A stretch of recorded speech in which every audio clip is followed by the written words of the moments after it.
Hi everyone, thanks so much for joining us on this video. We have 5 great tips to pass along when it comes to embracing technology over the next couple of weeks and maybe even the next couple of months as we battle coronavirus. The first tip regards Facebook Live. We're getting a lot of questions. I'm getting a lot of questions. How do I set up Facebook Live? We need to be doing Facebook Live. And the reality is that your church probably does need to have a Facebook Live presence. But here's the deal. If you're not set up for Facebook Live, don't worry about it. Spend your energy doing other things. Now, if your church has Facebook Live capabilities, utilize them. But if you don't, a real simple solution, instead of running out and trying to learn Facebook Live and buying a bunch of equipment, is to simply pick up your phone, pick up a video camera, and record your sermon, and then post it to your church's Facebook page at the time that your congregation would normally meet. So if your congregation normally meets Sundays at 10:30 in the morning, record your sermon and post it to your church's Facebook page at 10:30 in the morning. Your people who follow you on Facebook will see it 10:30 on Sunday morning.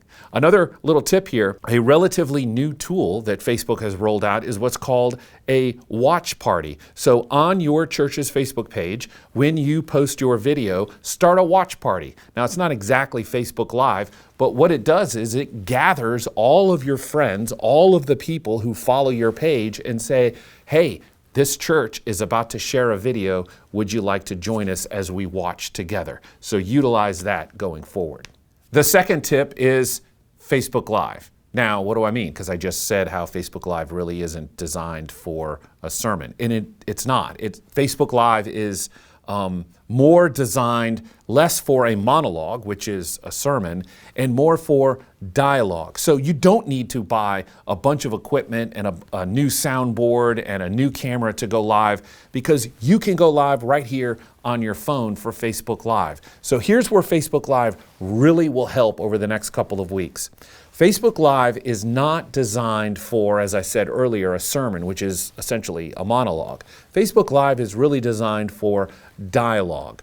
And what I mean by that is as you are interacting with Facebook Live, you are also interacting with the people who are commenting and asking questions. So it is more you interacting with people live in that particular setting. There are a number of people all across the connection who are doing tremendous work with Facebook Live and prayer vigils. Here in Louisiana, Robert Johnson does a great job of gathering together his people and praying almost on a daily basis. Rachel Billups from Ginghamsburg Church in Ohio, she gathers together every single morning and prays with her community. So utilize Facebook Live in that particular context. Some things to keep in mind. Be in a very quiet setting. This is really important as people will need to hear you. And try to stabilize your phone. If that's a tripod or mounted against a bookcase or something, shaky video, not good. Bad audio, really not good when it comes to Facebook Live. The third tip that I'd like to share is the fact that you have a video camera with you. You have a camera with you at all times. Show your church being church to the community and tell people why your church is being church to the community. Show photographs, record video. This will be an opportunity for you to not only show that your church is engaged with the community, but also it will allow those who may be stuck inside, quarantined for 2 to 3 weeks, this will be an opportunity for them to engage with their church without having to leave home.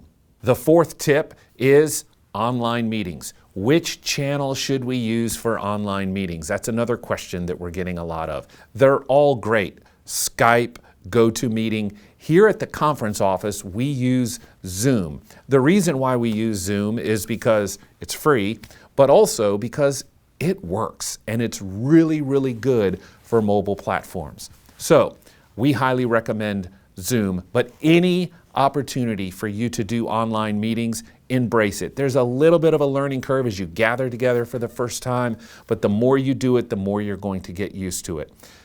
One quick tip for online meetings. If you're not speaking, mute yourself. It's just one of those things with online meetings. If you're not going to say anything, please mute your phone or mute your computer. The final tip regarding communication is to don't forget about the fact that you have the gold standard when it comes to communicating with your congregation. The gold standard is you have their email address. Social media is fantastic, and we need to be doing a better job of embracing social media. But remember, you have an email address. It is the gold standard. So as much as you do on social media, as much as you share videos, and as much as you record your sermons and post them on social media, don't forget that not everyone is on social media, but everyone has an email address. So whatever you do on social media, take the opportunity to also share that with folks via email. Friends, as the bishop said earlier this week, we absolutely need to be practicing social distancing. But that does not mean that we need to be practicing spiritual distancing. Technology is a great opportunity for you to stay engaged with your community, stay engaged with your congregation. And as we go forward, it is just a hope of mine, and it's probably a hope of yours as well, that when people go on social media, the first thing that they're going to do is try to connect with people. That's what they do on social media. The other thing that happens when we connect on social media is we read a lot of information. And sometimes the more information we read, the more anxiety there is, the more worries, the more fears as a result of that information. So we have an opportunity. We have an opportunity all across the connection, all across the world.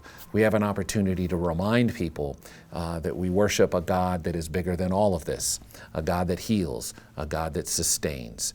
The message of love, peace, and hope is a message that we need to be sharing now more than ever for not only our congregations and not only the conference, but for the entire kingdom.